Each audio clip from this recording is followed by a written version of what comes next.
Welcome back to 360 Strong Women. Today we're doing another yoga tutorial.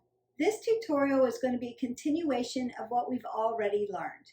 So we're going to do a little integration. We're going to do a little bit of our warriors. So there are yoga tutorials. If you haven't already liked, subscribed, and shared, hit that button, subscribe, go into the playlist and pull up those tutorials and learn those portions of this flow. Today's tutorial is going to be all about twisting motions. We're going to do Anjane asana, which is going to stretch our hip flexors really nice. We're going to go up into a high crescent lunge, a revolving crescent lunge where we've got some transverse movement in there. We're going to do Thunderbolt, which is a chair pose, but we're going to add a twist to it. Gorilla pose is just going to stretch us out, which is just a little bit more of a rag doll. And then we're going to sit in our malasana, our yogi squat, open up our hip flexors and our hips. And then I'm going to show you crow, bakasana. Now, if you don't practice yoga and you're just starting out, stay in your malasana, enjoy the malasana, enjoy the opening up of your hips. It's not necessary to jump into crow. But if you are a practitioner of yoga and you are doing some of these poses, we want to make sure that you're doing it, one, in good alignment, and two, nice and safe. So you're going to grab your mat, going to grab a couple of yoga blocks, just in case I can show you options with those, particularly when we get to crow, our bakasana pose. We're not going to stay in them too long. We're going to flow through so that we can get ready to do these vitality moves, these twisting moves. And there are more moves, but then our video is way too long. So we want to get into, prepare for our practice with integration. We're going to do a little bit of flow with some sun salutations, a few of our warriors. I'm not going to do the whole sequence. I'm just going to flow you through a little bit so you become familiar with what we're doing. And then we're going to get into our tutorial and talk about the vitality moves, the poses, and the proper alignment for that. So go ahead, grab your mat, grab your blocks, make sure you have plenty of water. We're going to get started in our balasana, our child's pose. So you're going to take your big toes to touch, knees go wide on the mat, glutes go towards your heels, arms go out in front.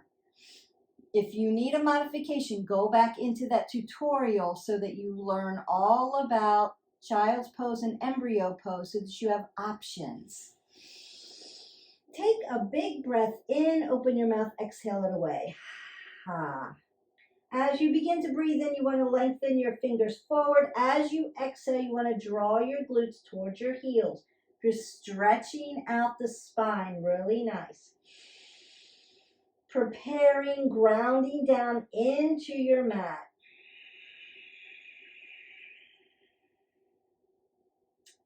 Be focused on your breath work here. Breathe in and out. We need oxygen coming in.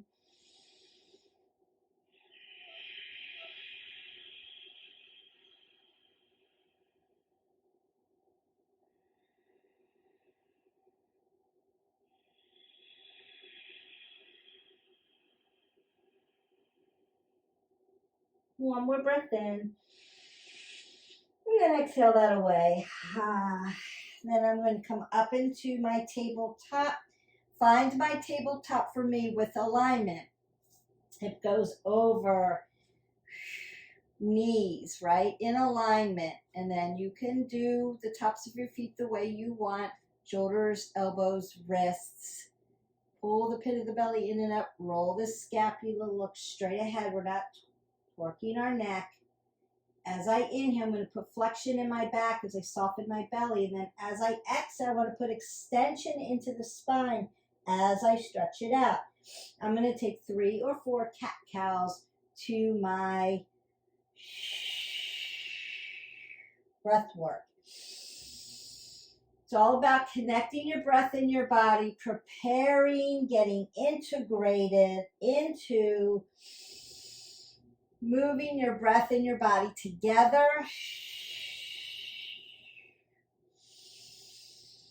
Focusing on this present moment right now of exactly what you're doing. Inhale, soften, flexion. Exhale, round out the back. I'm going to bring my arms in front of me a little bit so I have scapation and tuck my toes and push up into my down dog. Hip width, space between my heels and my mat. And then pedal out your dog if you need to. If this is your first opportunity to stretch out the back of your legs, take it. My consideration is if you are just learning these tutorials, warm up really well first. Maybe do the integration workout and then do the sun A's and then drop in on this so you're nice and warmed up. I'm going to step my feet up hip width, bring my hips over my ankles, bend my knees, and find my ragdoll. So you may twist it out.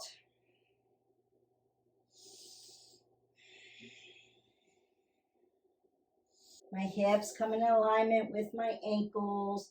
I may grab opposite elbows with my hands and sway side to side and twist this open since we will be working into this transverse movement.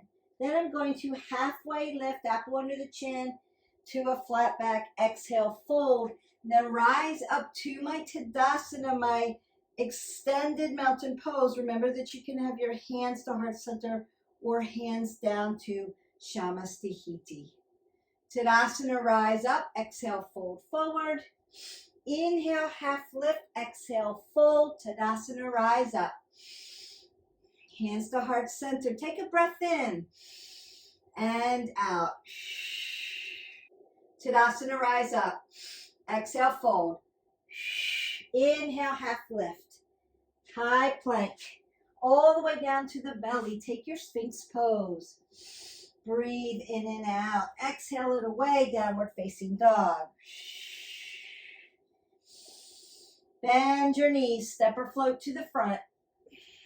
Halfway lift. Exhale, fold. Tadasana, rise up. Exhale, fold. Inhale, half lift. High plank. Low plank. Cobra. Downward facing dog. Look to the front. Bend your knees. Step or float. Halfway lift. Exhale, fold. Tadasana, rise up. Exhale, fold forward. Inhale, half lift. Chaturanga, low plank. Upward facing dog. Downward facing dog. Take your right foot up. Find your warrior one on the right side. Humble warrior.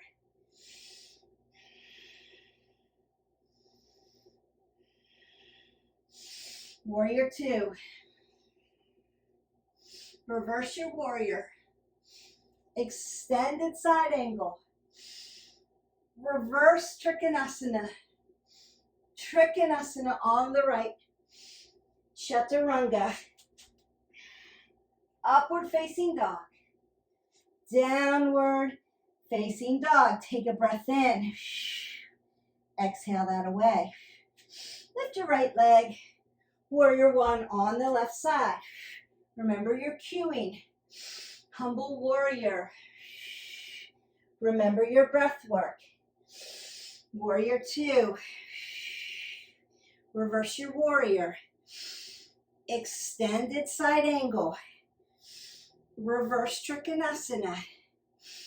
Trikonasana on the left. Chaturanga.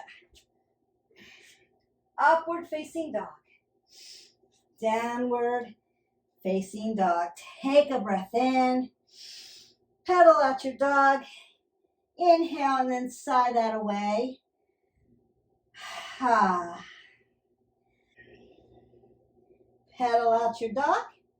And let's begin our vitality series. Here we go. Lift your right leg up.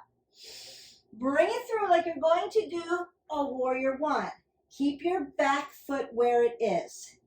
Land and drive your front foot into the mat. Big toe mound, pinky toe mound, heel. Lift your toes up off the mat. Spark them alive and awake. Lay your back leg all the way down. Untuck your foot and lift your body up. Anjane Asana, low crescent lunge. You get this really great hip flexor stretch. My knee always what? Stays over my ankle. I don't want to lean into it. I'm going to lose contraction here. I want to stay nice and tall, apple under the chin, tuck everything in and up. You can use blocks on either side if you need to. Low crescent lunge. High crescent lunge, I'm going to tuck my back toes and lift my body up. Feet are facing 12 o'clock. Toes are going the same direction as your hips and your shoulders. Lift up or keep your hands to heart center. So that's your high crescent lunge. High crescent lunge. Stack your knee over your ankle. You can keep your hands in flexion or bring them to heart center. That's your high crescent lunge. Drop down and do that again. Anjane Asana, low crescent lunge. Tuck your back toe, lift up, high crescent lunge. Bring your hands to heart center, and we're going to twist open. So my left elbow comes over my left thigh. My shoulders are going to stack over each other. And I'm going to press and look up. This is revolving crescent lunge. What does it look like with blocks? Remember, when we get to the tutorial part, we don't flow through. I just wanted to get you integrated and get you warmed up in parts of the first couple tutorials so that you're prepared and ready. Now we start to slow things down so we can go over alignment. Low crescent lunge, Anjane Asana. You're stacking your foot. Now notice when I'm in a warrior one, what do I want to do? I want my hips to drive this way. My back foot's always on its knife edge, so it externally rotates. So what do we do to make that happen? I move my foot over to the right side of my mat. I move my left foot over to the left side of the mat so I have space for my hips. When you're in low crescent lunge or high crescent lunge or revolving crescent lunge, your toes face the same way, so nothing's on its knife edge. Your hips are neutral. Hip flexor follows knee, follows ankle. Therefore, you're going to bring your right foot, when you bring it through, it's more to the center line of the body.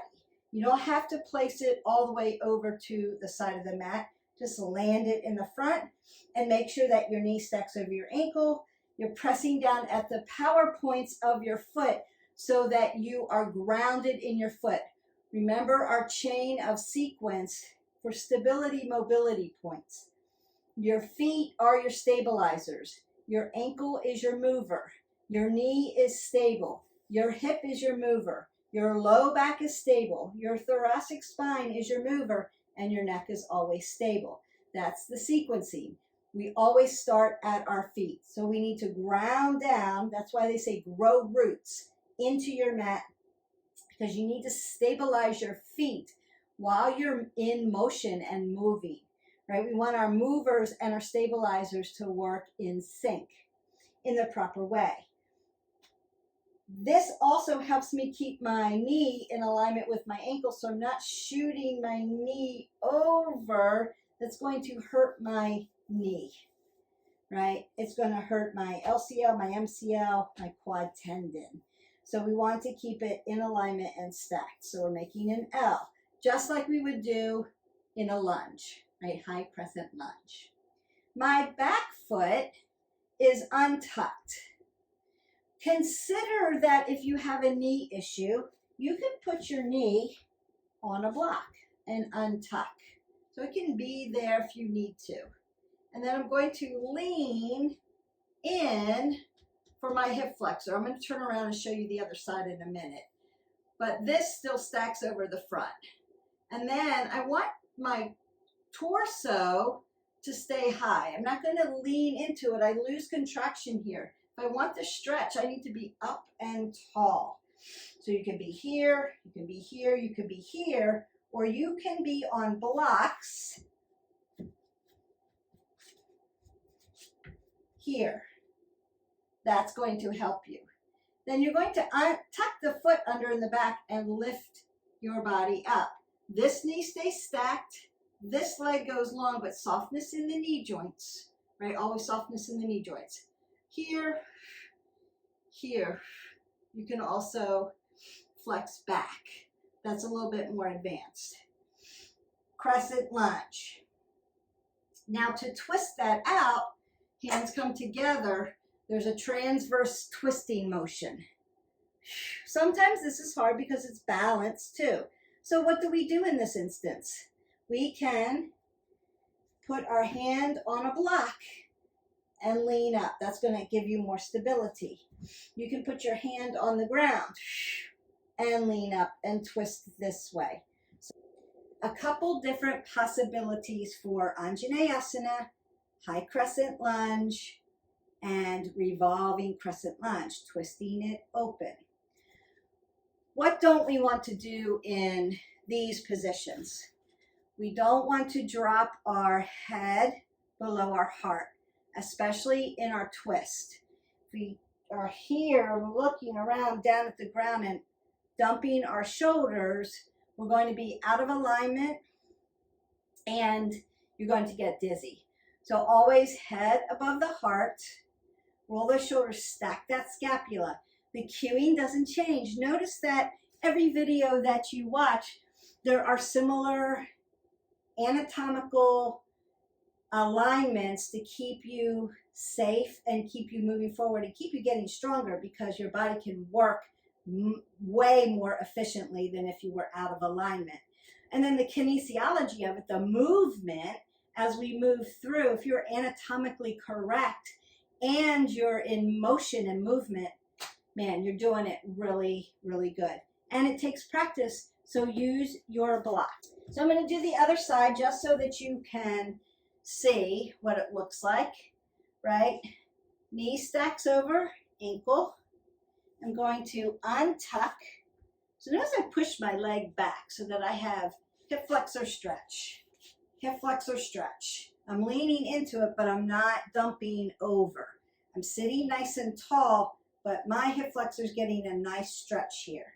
That's what you want to feel. But this knee has to stack over the ankle. So Anjaneyasana, low crescent lunge.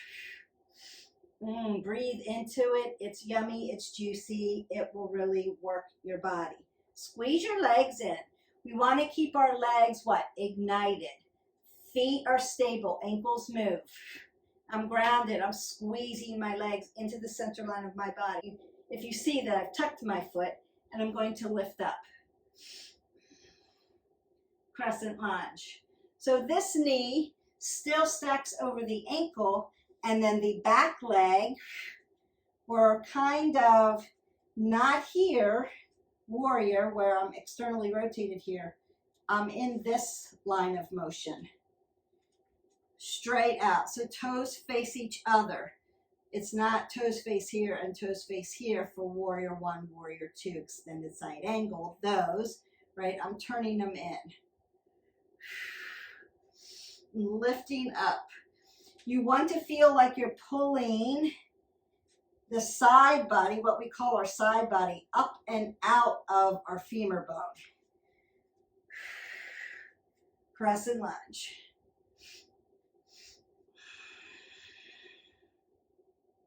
And then if you were to go to revolving crescent lunge, I'm going to do it this way so that you can, I'm not facing the window.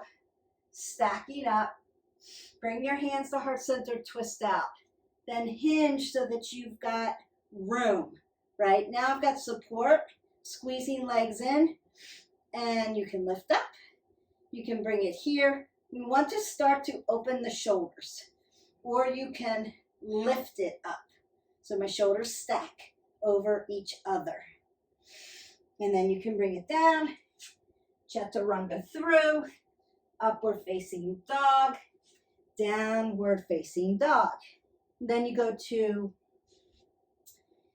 can vinyasa through, or go through Anjaneyasana, low crescent lunge, high crescent lunge, and then revolving crescent lunge. So those are your twisting crescent lunges. Notice that it's just feet placement are different, hip flexors are different. Long and lean, strong in the body. Those are your first twisting motions. In Anjaneyasana, low crescent lunge, I'm not having you twist out. I just want to stretch your hip flexor and prepare your body for high crescent lunge and revolving crescent lunge. Crescent lunge, Anjaneyasana. So you can go back and forth from the bottom to the top and top to the bottom that way. And then to get to the other leg, what do we normally do? We do a vinyasa through, because this is a vinyasa flow sequencing. So you would chaturanga, low plank, upward facing dog, sphinx cobra, you decide, downward facing dog. Downward facing dog can be what? A resting pose. You can sit in this and breathe and catch your breath if you need to, or it sets you up to go to the next sequence. What else can you do? Drop down into child's pose. Breathe and rest. It's your practice until you can go again. So you drop into your child's pose, catch your breath, recompose your body and breath connection, especially if you're in a class. Consider that your instructor, your yoga teacher, is your guide, but it doesn't mean you have to go at their pace. They're going at the pace because you're in a 60-minute class, a 30-minute class, a 90-minute class, and they have to get through so many sequences in that amount of time. They've got to warm you up, flow you out, and cool you down into a nice shavasana so they don't feel rushed at the end. So there's the pace could be different depending on how many asanas or how many sequences the yoga teacher wants to get through. It changes all the time, but consider that it's still your practice. The teacher understands, or should understand, you do not have to be on their rhythm, on their point. So if I'm calling out child's pose, cat cow, down dog, lift it up, warrior one, and you're still in down dog, that's okay. Work to your pace with your breath work. It's going to make you a better practitioner. The teacher is your guide. The teacher helps you to get to the next sequence, the next thing. You are in a community and building energy in a community room if you're in a yoga class. But consider it still your practice. We get lost in that translation. Sometimes we're competitive and we're trying to keep up with the teacher, keep up with the people on the right and left sides of us. And everybody has their own story. Everybody has their own thing. When you come into a yoga class, you could be energized and excited and ready to go and be having the best day and want to really crush it. I've seen it. I've done it personally. You could come in and you're tired. You're having an awful day. You just need to recompose yourself. And so you may flow slower, more purposeful, and that's okay. Consider it's a courageous thing to not try to rush yourself through.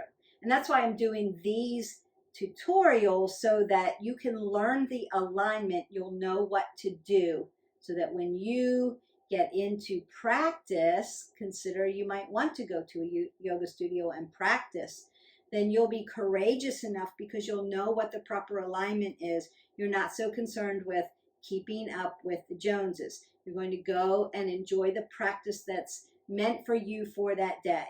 Sometimes it's slow, sometimes it's fast, sometimes it's in between. Sometimes you're safe and you do the poses that you know really well. And sometimes you have a growth mindset of, I want to learn something new. I want to explore outside. I'm going to try something more advanced. Consider like malasana to crow. That would be an example. It's a learning process. That's why it's a practice. And when you show up on your mat, you show up to learn and explore and understand the practice of yoga. It's going to be different every day, and that's good. That's okay. So don't get in your head, I have to keep up with, I have to do it at this pace. Do it to your breath work. And the more you practice, the better you'll get. And maybe you'll want to flow a little faster, or maybe that's not for you. You'll want to slow it way down. And that's why it's important to learn the asanas and the alignment so that you can do it at your own pace. Very important. Okay, I'm going to get off my box now. Stop talking about that so we can go on to the next thing. We just have a few more in this series.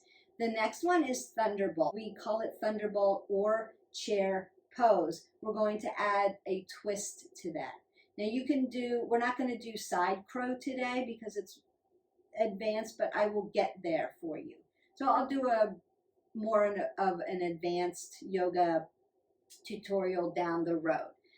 We're just going to work on aligning shoulders and hips today, keeping our apple under our chin and stacking our legs properly and loading our legs properly into these positions so that we can load and twist safely, but beautiful alignment. And then you can get into the inversions and things like that. We don't do life on our head, fun as they can be. It can be unsafe for your cervical spine. I don't teach inversions a lot only because of that reason. You just don't do life on your head. There's no reason to be on your head compressing your cervical spine. So let's get into our Thunderbolt, our chair pose. Chair pose is really just a squat. So my feet are hip width. If I were to put two fists between my feet, they're hip width. You can stack your feet. If you're very tall, you're going to want space between them anyway. So I'm going to teach it with some space, and then you can decide how close you want your feet to be for you. What we don't want to see is, I don't know that I can even do this wrong, but I see this all the time with chair pose. They'll call chair pose or Utkatasana, and I'll see this. Notice that my knees are over my toes and now my knees hurt. I'm also rounding out my back because my knees are shooting this way. That's going to hurt you. We want to think about chair pose like it states. You're sitting down in a chair. I don't sit down in a chair with my knees going this way and me trying to get my butt into a chair. Look what happens to my spine. That's going to hurt. Notice also my cervical spine drops, my face drops out here in this plane of motion, and it's dumping. So eventually this is going to go below my heart and I'm going to start to get dizzy. So chair pose, no. Knees stacked behind the toes like our squats. It's a ski squat, basically. I want to think about rolling my shoulders back, pulling my abs in, grounding down at my feet. Feet are stable, ankles my mover. Knees are stable behind my knees and bent. So my chair's back here. I'm going to sit in my chair, squat.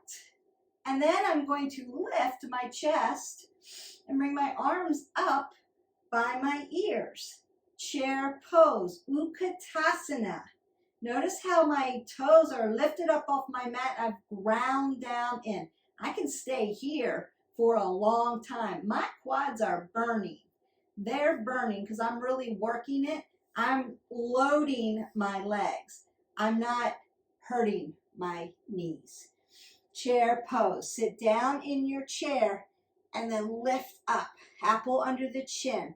Want our body lifted. Now, Beth, I can't stay here with my arms up here. My shoulders hurt too much. No problem. Chair pose. Sit back first. If you need to, get your booty back here first and then bend down. Bring your hands to heart center. Chair pose. It's still loading. I'm still high.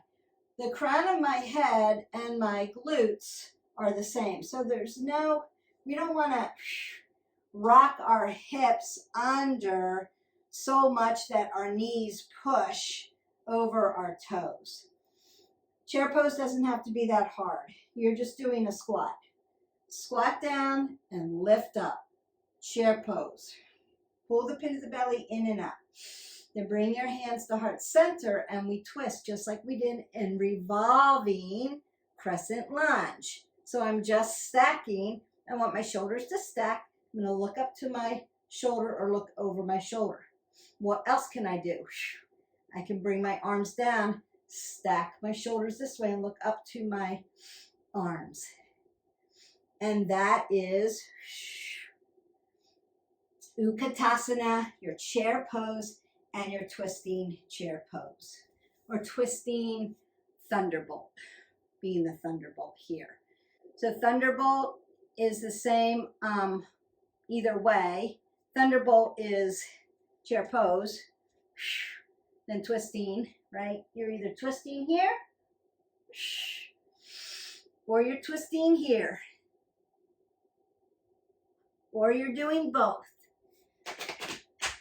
Quads are going to get really strong because you're holding those positions. Breathe into your chair pose and then twist, chair pose, twisted chair pose or Thunderbolt, twisted chair pose.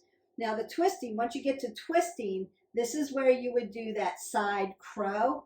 We're not going to learn that today, but that would be, learn how to get that twisted motion.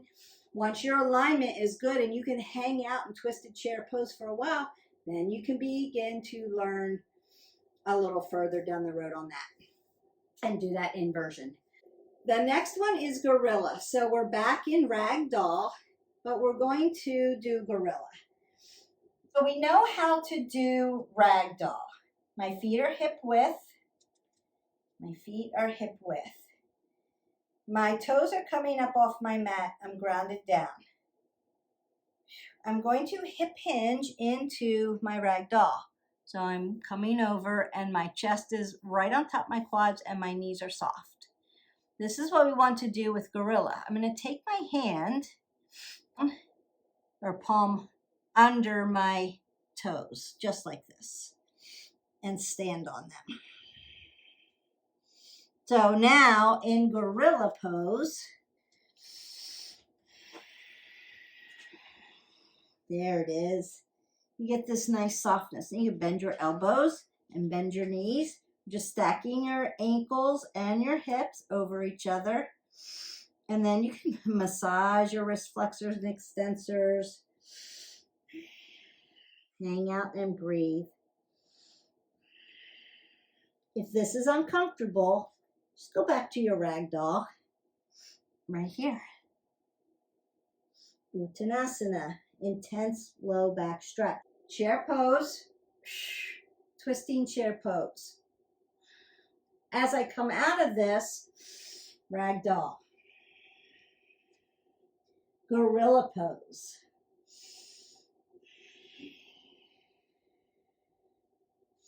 Malasana. I'm going to turn to show you Malasana. My feet are going to turn out. So this is yogi squat. If you're just learning yogi squat, you're going to need a block. Put it right up under your glutes and sit right on top of it.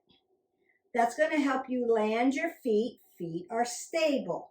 And lift your spine up. Now I'm going to take my tricep and push into my inner thigh, into my inner thigh. Hands to heart center. Now I'm working my hip joint and I'm working it open, but I have feet grounded down. You're still doing a lot of work here, even though you have the stability of a block. When this becomes easy, you can take the block out and then allow your low back to stretch out here.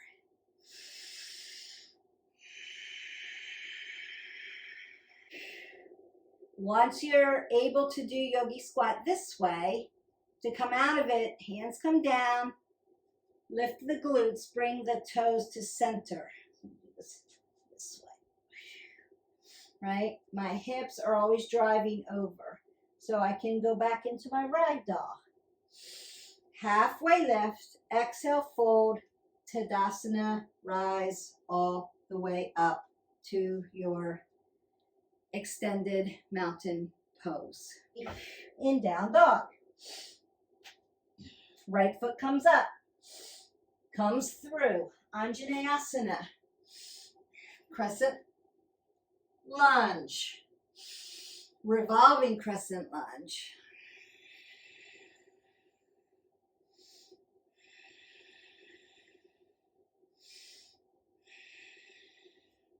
Chaturanga. Up dog, down dog. You can do the other side then. Step or float. Halfway lift, full forward. Utkatasana, Thunderbolt. Twisting Thunderbolt. Thunderbolt. Ragdoll. Gorilla. Yogi squat.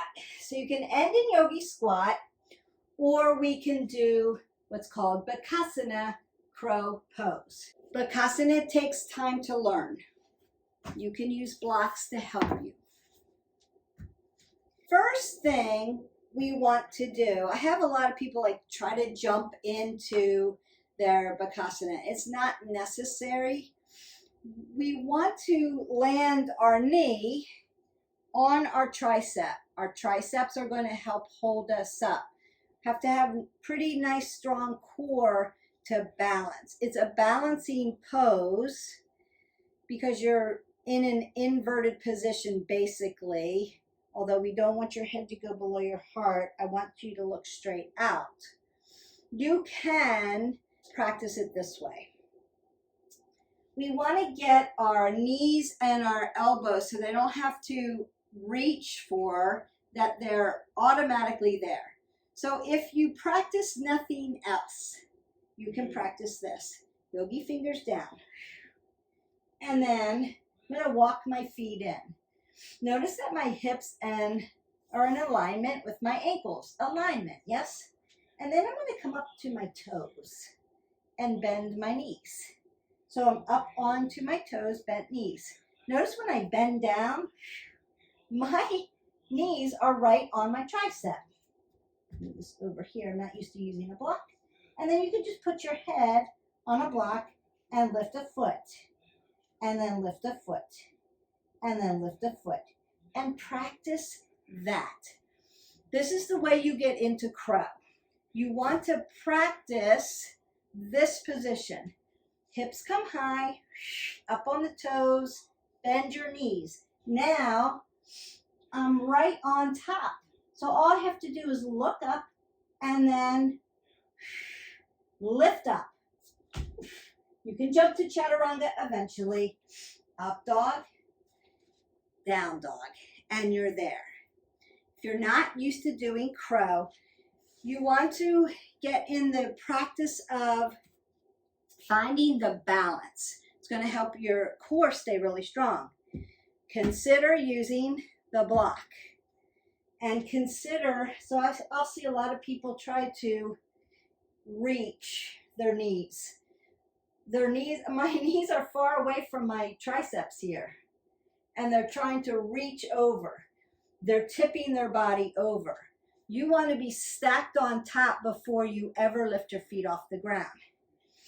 This way. Now I'm here. I'm already here, but I'm balanced. I'm not leaning this way.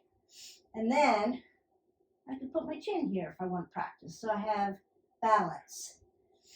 And that's how you get into Bakasana crow pose. It's a lot of fun once you learn it, but it is an inversion. It's a balance. You know, you're balancing your body on the back of your triceps. Advanced, I would say. And if you want to learn it, if it's a bucket list, if you want to get strong and learn that pose, that's the way to learn it properly so that you're safe.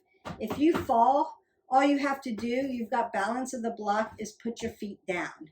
You're not way over here so that you fall forward, fall off your mat, hit your head. That's what you want to stay away from. All you have to do is tilt and drop your foot. Drop your foot. The way I learned it was once I stacked, I had that balance already. I wasn't this far over, so I was never going to fall over my shoulders and not be able to catch myself or hurt my wrist flexors and extensors. Once you're right on top, you're there. Then I just started to lift a foot, started to lift a foot, and then started to lift my next foot, started to lift my next foot. Side crow is kind of the same way. And you're just learning how to lift your body, pull it in, integrate your body tight, and find that rocking balance. If you're not interested in Bakasana, you're going to end at Malasana, yogi squat. It's still going to make you strong, work your hip joint, open things up, just makes you feel a lot better. Then once the next integration is going to be balancing poses. I've done a video on that already, but we'll get into more balancing poses. We work into balance, tree, standing splits, standing side leg raise, Dekasana, airplane, dancer. We'll start to learn those balance poses. And the goal of balance is so that you can hold your balance. You want to be able to stand on your foot 30 seconds on one side, 30 seconds on the other. If you were to injure yourself and go through physical therapy, that's what they're going to have you do. We want to practice balance because as we get older, we start to lose the sensation of balance. And so when we fall, we want to have core strength and balance so that we can catch ourselves and not risk a fall. So that is the criteria for learning balance. So it's that triangle, remember, it's strength training, cardio training, flexibility, and balance. So we want to add balance to our yoga practice.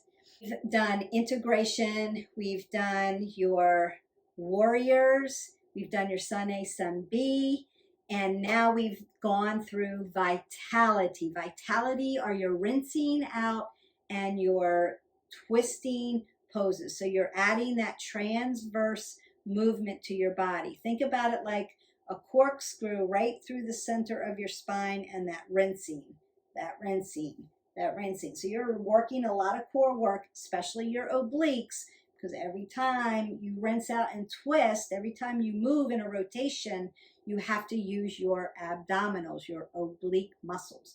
Front pocket, back pocket.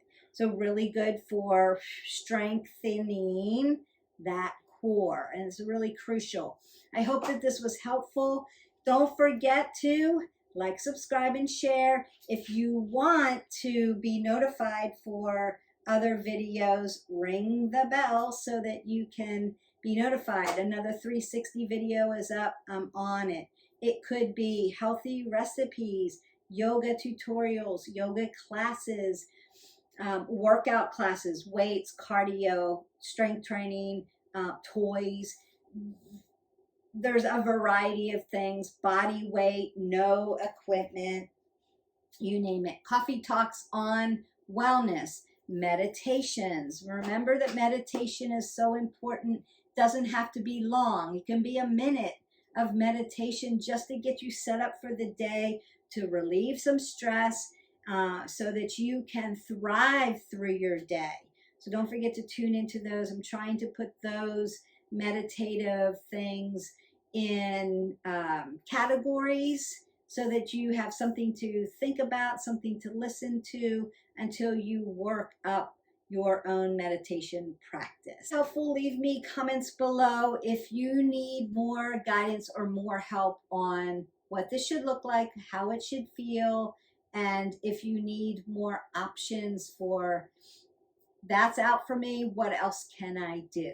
I will have the answer for you. Just let me know. Until then, don't forget to live your life 360, and I'll see you for the next one. Bye.